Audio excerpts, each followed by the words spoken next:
One of the things that gets talked about a lot every year is this idea that is Black Friday, Cyber Monday starting earlier? And it's like the biggest waste of energy news cycle ever.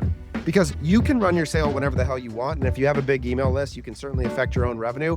But customers shop on Black Friday and Cyber Monday. That is like the cultural behavioral tenet that you are not going to change by changing your offer.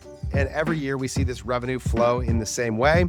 The excitement and enthusiasm really begins on Thanksgiving, where you can see Thanksgiving morning prior to all of us sitting down for dinner. This episode of the e-commerce playbook is brought to you by Sorall. If you're a D2C founder, you probably know this feeling. Every month, your meta costs go up a little more, your ROAS slowly gets worse, and you keep thinking there has to be a better way to grow. Now, the problem isn't that your ads don't work, it's that you're completely dependent on them. When that's your only growth channel, you're basically paying rent to one platform forever. Now, smart brands are diversifying by building something they actually own. This is relationships with influencers who genuinely love their products and create content consistently. It's not the spray and pray approach most brands do. We're talking about systematic, owned influencer communities that move the needle. Over 250 brands like SoloWave, Gruns, and Obvi are doing this with Sorall.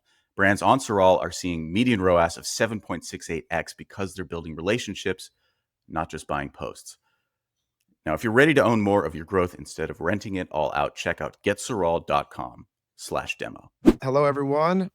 Back for another jam session today to chat through. Today, we're going to talk about Black Friday, Cyber Monday, hourly tracking and planning.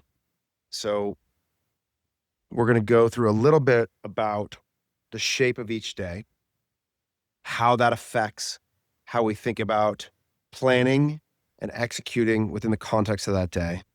And Luke's going to take you through exactly how we would manage and execute against these numbers. But how many of you, this is a topic that comes up every Black Friday and Cyber Monday, in your head can picture the shape of revenue flow by day for Black Friday, Cyber Monday? So we're going to talk through this a little bit, specifically how it affects media buyers and the allocation of our spend and actions. One of the things that it tends to wreak havoc on is how you expect your ad spend and revenue realization to pace and what it makes the perception of your ad account look like in the mornings, how you map this flow and expectation against your own brand's history as well. So I'm gonna roll through some of the historical stuff, since a lot of this will be things that you guys have seen. Okay, so just some fun facts in terms of a little bit about the overall impact of these days. Not that we all need to know that it's important, but historically, we've seen November and December account for anywhere between 23 and 26% of brand revenue on aggregate. So you get about a quarter of the revenue in 2 months.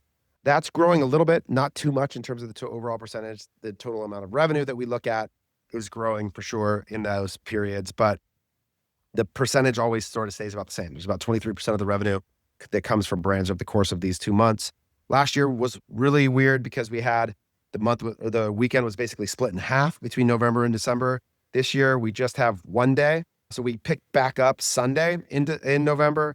Monday still sits in December. This wreaks havoc on comps for year over year for those months. So just keep that in mind as an upfront. So as we think about this, we're always moving from an annual plan that breaks down into a monthly set of expectations that breaks into a set of daily expectations. And then in this period of time, we actually go all the way to doing it down to the hour because there's so much revenue realization in this period of time. But that's always the tricky piece. We got 3 of the 4 days, if you call it Turkey 5 or whatever the hell they're calling it these days. We get 4 of the 5 days. Monday still sits in December. So your annual comps are going to be a little bit weird. But okay, I want to roll through the flow of when does revenue show up? One of the things that gets talked about a lot every year is this idea that is Black Friday, Cyber Monday starting earlier? And it's the biggest waste of energy news cycle ever. Because you can run your sale whenever the hell you want. And if you have a big email list, you can certainly affect your own revenue. But customers shop on Black Friday and Cyber Monday. That is the cultural behavioral tenet that you are not going to change by changing your offer. And every year we see this revenue flow in the same way. The excitement and enthusiasm really begins on Thanksgiving, where you can see Thanksgiving morning prior to all of us sitting down for dinner. We do some shopping. Then there is a very clear lull during the periods where people are eating. You can see between about 2 p.m. and 7 p.m., everyone stops and consumes their food. And then usually around this 6, 7 o'clock hour, the first emails start to hit. and it's like, Black Friday sale starts now. You're done eating. Come shop with us. And you see there's a peak that comes in this period of time. And that looks like, wow, that's a big peak. There's a lot going on, but it's really not that impactful still, Thanksgiving as a meaningful moment. Now, Black Friday, the day itself, is really important to understand the flow of because it is very unique. I want you to think about Black Friday and Cyber One Day weekend as, generally speaking, a horseshoe that begins in the morning of Black Friday and ends at the night of Cyber Monday. And then in between, it kind of recreates that same UU pattern. So at the end of the day, you end up with this arc that goes from the morning of Black Friday, Cyber Monday is the biggest peak of the whole thing. This hour between about, this is MST time, so Mountain Standard Time, from about 7 to about 11 is the largest peak of the whole thing. The whole thing. So why is this so important? If you miss the morning of Black Friday, you miss. That means that your attentiveness to the spend and allocation of your budget needs to predate this peak.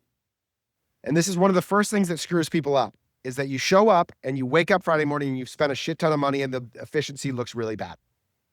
5, 6, 7 a.m. on Black Friday morning, you're going to spend a bunch of money and your ROAS is going to be shitty. If you respond to it, you're going to screw it up. So understanding this allocation and this peak that we're going to hammer the morning of Black Friday, Cyber Monday, and we're going to trail off the rest of the day from there is a really important understanding of that. And to contextualize this against Thanksgiving, it's way bigger. It's way bigger than Thanksgiving. So we talked about like, ooh, yay, there's this exciting peak after Thanksgiving dinner. It's basically inconsequential. It's tiny in comparison to what happens on actual Black Friday, Cyber Monday. You can see the peak of Black Friday, Cyber Monday about 4 times the size, about 3.5 times the size, the peak of Thanksgiving, and about 4 times the peak of the same time period, day over day. So way larger. As we get into Saturday, we see sort of a similar flow where, again, we come morning peak, trail off starkly throughout the rest of the day, and it will easily beat Thursday. It's going to be bigger than Thursday, generally speaking, Saturday. The peak will be about 50% of Friday and decline faster throughout the day. So if you want a very simple heuristic, Saturday beats Thanksgiving, but is half of Friday. That's like a very simple rule in aggregate across most of what we see in Black Friday, Cyber Monday. Sunday, again, here's that mini horseshoe within the bigger horseshoe. Saturday morning, Sunday peak. Okay? Opposite direction where it's a little bit slower lag throughout the day. Peak moves a little bit further out into the afternoon. This is normal for most Sundays. It looks similar to Saturday, but the peak is slightly later in the day. Revenue expectations for Saturday and Sunday are fairly similar. Now, the big difference is Cyber Monday. Cyber Monday, the highs are back. Monday peak is just shy of Fridays. So if you look at like 24,000 average revenue per hour was the peak that we saw on Black Friday, Cyber Monday, or on Black Friday, Cyber Monday gets to about 20,000. It'll be very strong throughout the day, 30 to 40% better than the weekend peak, but the real key is the evening. And this is where people screw up, is that this period right here, and working inside of an agency, I can tell you there's this big joke that we all start making in Slack around 4 o'clock where everyone is panicking. It is like, this day has gone to shit. My Cyber Monday sucks. And it's hold. The bump is coming, the bump is coming, the bump is coming. And this is where you get that last frenzy of energy at the very end of Monday, right? So peak Friday morning, peak Sunday night. In between, we get down to about 50%. But if you behave and you start looking at your revenue realization in any of these days in comparison, if you start comparing the revenue realization between Cyber Monday to Black Friday, you're going to be like, my Cyber Monday sucks. We're blowing this shit. What is happening? They pace very differently in terms of when the revenue shows up in each of these days, which means my expectation of how the allocation of my media and the realization of my revenue needs to be lodged into an understanding so we don't alter our behavior relative to an expected norm. So this is really important. Now, what I would say is you need to see this data for your brand. Aggregate data is generally useful and specifically useless. Yours might be very different. It might be different for some very specific reasons. So one of the things that I would encourage you to do is we're going to give you an opportunity to do that. We'll do this for you very simply with StatList. But if you don't, you can export this through Shopify or Meta, and you can plot the revenue by hour in a very similar graph. The other thing that I want you to do is I want you to annotate this using when you sent out emails. So you're going to grab a little circle and you're going to plot on the hours that you sent an email so that you understand why you created the revenue for your business when it was created and why. So as you go back to build your revenue, hourly revenue expectation for this year, you don't look and go, what the heck? We just had a really shitty hour. And it just turns out you sent an email that hour last year, you didn't this year. Because that happens all the freaking time. I watch people panic and go into hysteria. And it's just like, oh, our email went out an hour later this year than previous years. And it's also important to understand, like, when do we want to send emails relative to how this behavior shows up and when people are most attentive to it, right? So with this plot, if you export this, show it, then you're going to have visibility to understand, okay, we have an expectation of when our revenue is going to show up. We can plan our emails accordingly. And then, because the rule is, how many emails are you sending on Black Friday? The answer is as many as it takes to get to the revenue. You're going to create an expectation of each of these emails to generate a certain amount of revenue in that hour. And if you're ahead or behind, you're going to respond and adjust accordingly, right? Because that's the goal. Course correction is the plan, not get it right on the first try, not we're sending a fixed number of things. It's an expectation of a goal that course corrects relative to the expectation that shows up. So Monday, you'll see that overall the volume will be lower than Friday, but it absolutely matches the weekend. So we see some brands, Monday outperform Friday, certainly happens. But in aggregate, it's about 85% of what we see on Black Friday, but well above the weekend. So this is Monday versus the weekend that you can see here. And then another question a lot of people have is Tuesday. Tuesday is sort of when people will like to extend their sale or try to drag it on, or Giving Tuesday, or whatever moment you would try and create. But the reality is the moment has passed. The culture has moved on. Now, the good news is it's not a normal day. Expect it to be significantly higher than a normal day, but you're looking at volumes approximately half of Monday. So if Saturday and Sunday are half of Friday, and Monday's 85% of Friday, then Tuesday is going to be a little bit less than Saturday, Sunday. Just think of it as like 85% of Saturday, Sunday. So as you're thinking about a general pacing, of course, you can look at this for yourselves. If you're wildly out of whack of that some way, your Saturday was way worse, your Tuesday was way worse, there's a good question of asking why. What are we doing different than everybody else? So those are some good rules to gut check in your head about that pacing. Here's the thing about influencer marketing that nobody warns you about. It works great when you're working with 50 influencers a month, but the moment you try to scale to 100 influencers, everything falls apart. Suddenly you're drowning in spreadsheets, half your influencers ghost you after getting the product, you can't actually track what's working, and your team is spending more time on admin than on strategy. Most brands hit this wall and either give up on influencer marketing or hire 3 more people just to manage the chaos. But there's a better way. The brands that really scale influencer marketing treat it like a system, not a side hustle. That means proper CRM, automated outreach, performance tracking, and relationship management that doesn't require a PhD in spreadsheets. Soral helps over 250 brands like Obvi, SolarWave, and Grunz run influencer programs that scale. Their teams spend 5 minutes on what used to take 5 hours. So if you're ready to scale your influencer program without scaling your headaches, go to getsoral.com/demo to see how this works. And one of the things I want us to recognize, and this is sort of a lot where the principles broadly start to manifest themselves when we get into these kinds of moments, which is that you begin to dissect for yourself. Revenue is the byproduct of an action. What action did I take? What revenue did it generate? And therefore, if I want to generate future revenue, what actions do I need to insert in order to create that effect? And that's like the general principle of our system across the whole calendar year. And it just gets hyper concentrated into this period of time where actions and response times are very tight, right? If we think about most of the time, we spend money and the realization of revenue paces over, let's say, a 28-day period. There's a big tail on day 1, falls off, and then long tail running really beyond 28 days in many cases. This is the same thing, just hyper concentrated into a 24-hour period where you're seeing the revenue realization cycles tighten a lot. It's the smallest delayed attribution period of the entire year. Most of the revenue you realize will be realized within the day of spend for Black Friday, Cyber Monday, but it's just tightened cycles around the same philosophy throughout the whole thing. Luke, I'm gonna kick it to you now to walk through, like, all right, there's the shape of revenue, there's hourly expectation. What do we do about it? How do we make sure that we're getting where we need to go? And you can talk a little bit about how we manage this moment. Yeah, so I'm going to take a moment to zoom out first. We're going to get to the hourly pacing and how we've solved for this. But before I get there, I'm going to zoom out just for like 5 minutes on what is going to feed the hourly expectation for us in terms of how we're backing into what the daily and hourly expectations are.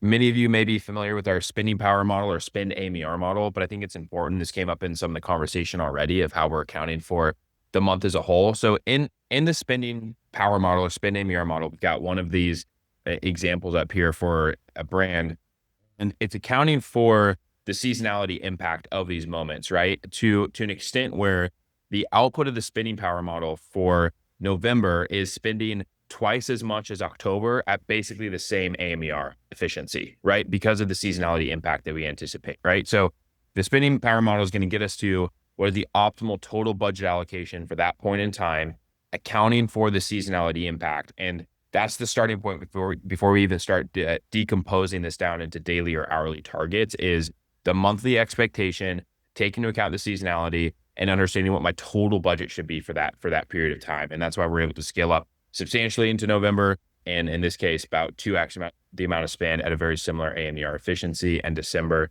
has a similar story to it. So we start with the spending power model. This is the optimal total budget allocation. That's the purpose of this tool. And then from here, before we look at the hourly pacing, we have the monthly budget allocation, and then we back into the daily expectation of that. And for informing the daily expectation, that's where our event effect model comes into play, right? So we have the monthly expectation from the spending power model. Now we have to get back into daily targets. That's going to be done by the event effect model. And these are a couple examples here of those, how these events play out, where we have all our historical marketing moment events tagged for the brand. And we can see across product launches, promotions, seasonal events, Cyber Monday, Black Friday, Cyber Week, what the impact of these individual moments are on increased AMER efficiency and then increased returning customer revenue as a percentage of total. Because that's what we see when there's a big moment, right? We know we're going to be able to spend more at a similar AMER efficiency, right? We're going to be able to spend twice as much in November at the same AMER as we were in October. The same holds true on a daily basis relative to these moments. And we also know that our returning customer revenue as a percentage of our total revenue is going to be higher than it normally is. And so the event effect model helps us to back into what that daily expectation is. And so you can see here for this brand, Cyber Monday and Black Friday, these are the specific impacts of those moments on a daily basis. So on Cyber Monday, we can expect a 35% improvement on our AMER efficiency relative to a normal day and the ability to spend at a higher volume. And then our returning customer revenue is going to have a different relationship as well. This is projecting out 379% increase above our baseline relative to our returning customer revenue. So if normally our returning customer revenue relative to our new customer revenue is 1-to-1, this is going to be 3.8x higher in terms of the amount of returning customer revenue we're going to bring in on that specific day. So the marketing calendar events are where we're looking at the spending power model. Here's our total budget allocation. The event effect model is looking at each of those individual days and what the expectation should be on the daily level based on that marketing calendar moment. Now we can get into the hourly decomposition, right? Monthly, daily, hourly targets. And that is where our hourly report comes into play, where we take what's been informed by the spending power model and then the event effect model based on the marketing calendar, and we decompose that down into hourly targets that we track against throughout the day to see how far we are pacing ahead or behind the expectation that has been set.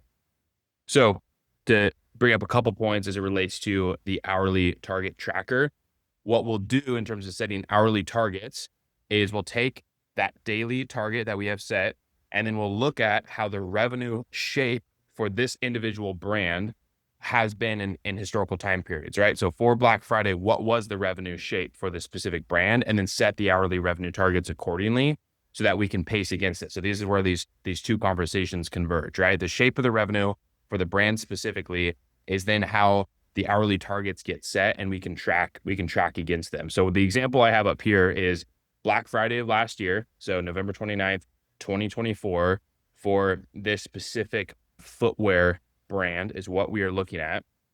And what we're able to see here is I'm looking at comparing my hourly pacing against the targets that I have set for that day, broken down by last year's hourly pacing. That's how we're looking at it. Okay. So here's the targets I have for the day, but then the pacing is broken down by how the shape of the revenue was shown last year. So whatever my target is for this full day, the hourly targets are based on the shape that I can expect based on the pacing last year. And so you can see the visualization of that on the top here, right? Where we can see actual, planned, and then the last year line and how we're following that. So in this case, the last year and the plan line are following each other, right? In terms of the shape of them. So I'm planning for a similar shape of revenue.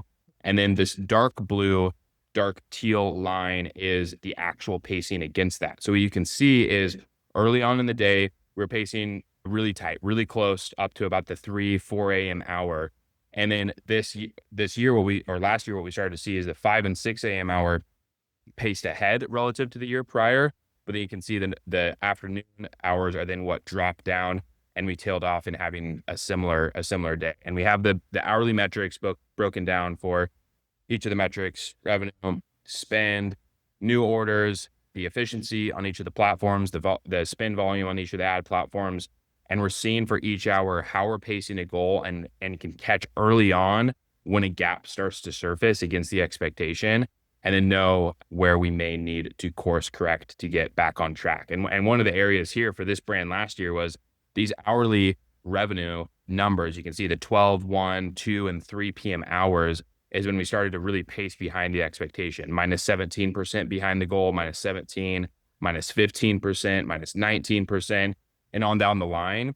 And so what we had to do as a result to course correct that is start to push more budget and bridge the volume gap to goal, right? And so you can start to see some of these hours where we were pacing 40% ahead of spend, 40%, 27% ahead of spend, 12% ahead of spend. We were starting to push more volume because we had underspent some of these morning hours, and that was what was leading to the miss in terms of the volume. So early course correction to make sure that we don't miss out on the day's pacing is ultimately what we're after here, to make sure that we don't stack. Once you stack 2 or 3 hours, and if they're meaningfully behind the expectation, it's a really deep hole to dig out of for the rest of the day, right? So spending power model, event effect model to the daily expectation, and then the hourly pacing is following last year's shape of revenue, so that we can make sure we're pacing on track to that level. The other thing I want to show is so to the point of how your ad account is going to look and how you don't want to react to it. Let me show you something. Can I share my screen real fast? Look. So your spend allocation, and this is the thing I hear people talk about all the time. They'll be like, Meta's broken. It's overspending against shitty performance in the morning. On Black Friday, what's going to happen? I'm just telling you right now, the spend allocation is going to precede those bumps. So imagine I showed you the curve of Black Friday, peak 7 a.m., 9 a.m., trail off. Your spend is going to spend earlier than that. So you're going to see peak around this hour, 5 to 7 a.m., and it's going to look dog shit. It's going to look horrible in your ad account, and you're going to freak out. And this is where you screw it up. This is why this expectation is so important, is because when you look at it, and if you look in whatever attribution system you're looking, nothing has a 20-minute time lag to purchase. That's just not anywhere what's going to happen. And if you look at ROAS by hour, it just goes up as you spend, right? All throughout the day, because you're realizing revenue off of the morning spend. The morning spend, the volume of spend in the morning is critical. If you lose the morning volume, it's actually really, really hard to make up value later. Now, alternatively, you could look at Cyber Monday and see a similar distribution of spend that spikes, again, preceding the peak. And so this is where it's you have to anchor yourself into your flow of revenue by hour. When did I send emails? So that's another thing I watch people do all the time. Last hour was dog shit. Last year we crushed this hour. What happened? Oh, we sent the email at 9 versus 8. And so now all of a sudden everyone's freaking out. We running around like chickens with our heads cut off. You need to know, what hour did you make every send? How many cents did we have? What was the impact on what kind of revenue? Okay, that sets my baseline of expectation. If I make any changes to that plan, I've got to expect changes to the realization. But the sooner you can get eyes on it, and especially around the volume of efficiency that you're getting, and really understanding what is a good 7 a.m. efficiency? That question to understand whether you're ahead or behind is really important, because it's not going to be your target. This is the key. It's not going to be. So you almost have to build these little mini delayed attribution multipliers from the hours across the day, right? To start to set for yourself what is a good 7 a.m., because it's going to look back. And if you respond to that, or you don't know how to respond, You could be doing awesome and miss an opportunity to go press on the gas, or you could be doing horribly. You just don't know. And so setting some sort of contextualized expectation is really important throughout those hours. And that's where the thing that we'll try to focus on is we commit to the volume, especially early on and in the first half of the day. And you could even zoom out like on Thursday and Friday of Cyber Week, Cyber Weekend. Like, we're going to commit to the volume to get there, because the lag on efficiency in terms of what the platform is going to be reporting, we know that these dynamics exist. So especially a day like Cyber Monday, what the phrase we'll use, hold the line. We're committed to the volume, especially for that first half of the day, where we're tracking total revenue, new customer revenue, returning customer revenue, and total spend, right? And making sure that we are getting to the volume necessary in terms of the on-platform reported efficiency for Meta or Google brand for the first 6 hours of that day. It really is not going to be helpful in the decision making. The volume is what's going to be necessary. And so us having transparency to the volume and how we're pacing against it, and whether we're over or under spending the expectation is the most important thing.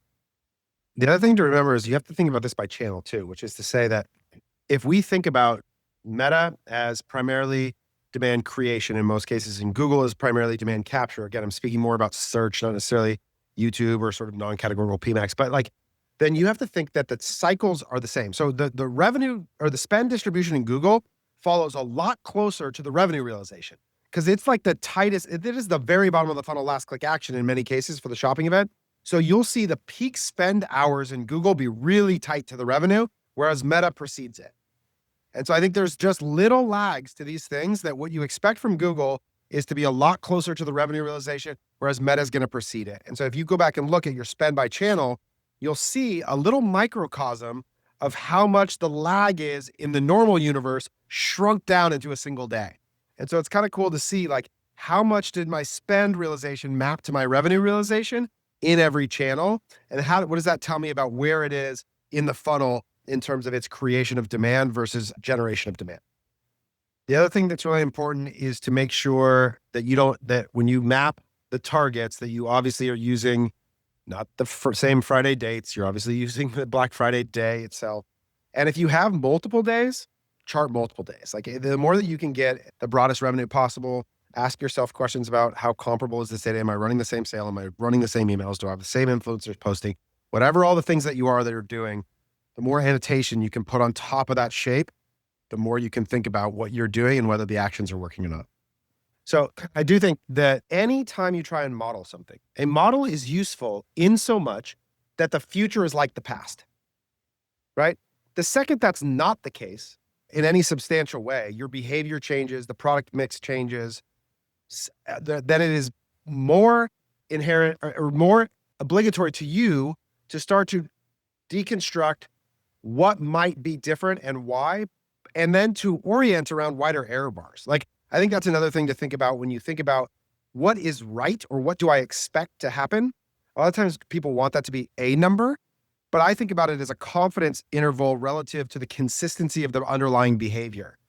So in other words, if I'm running the same sale, the same emails with the same product mix, the same scale, my confidence interval on the expected result is going to be tighter. And so what I'm looking for is going to be more consistent.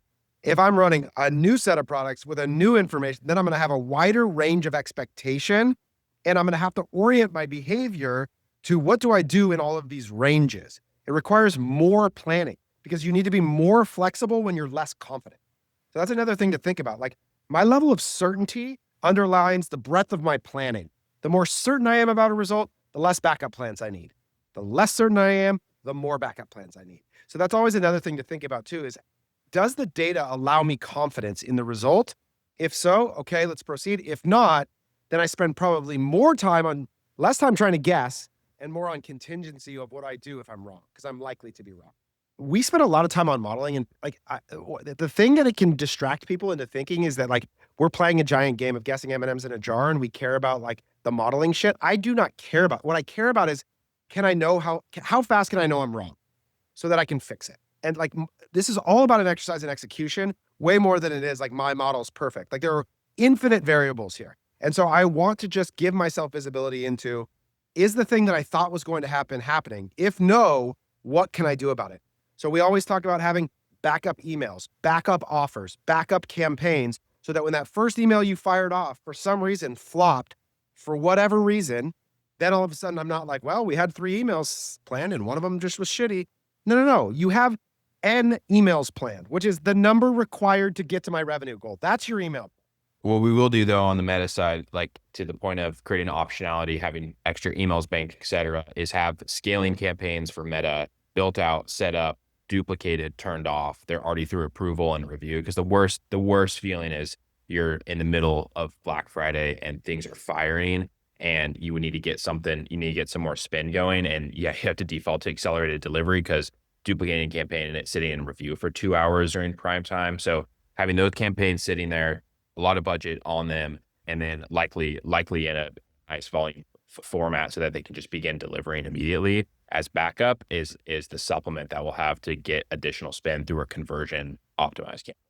And I'll just say, like, I just don't think there's any day in the world that is more built for bid caps with inflated budgets than this weekend. Like, just trying to guess at the available volume is just a fool's errand. It's just a fool's errand. Like, I just do not know how you could possibly anticipate exactly how much budget is available to you at your target price that day. Like, I just don't know how anybody could represent that they know that answer. And so I think that's why, like, even Meta recently just published a bunch of stuff about, and that, like, their willingness is to, like, put it at $1 million because part of the auction input is like the available liquidity. Like, that Meta cares about spending a lot of money. And if you signal that you have available liquidity, that is a factor in the auction.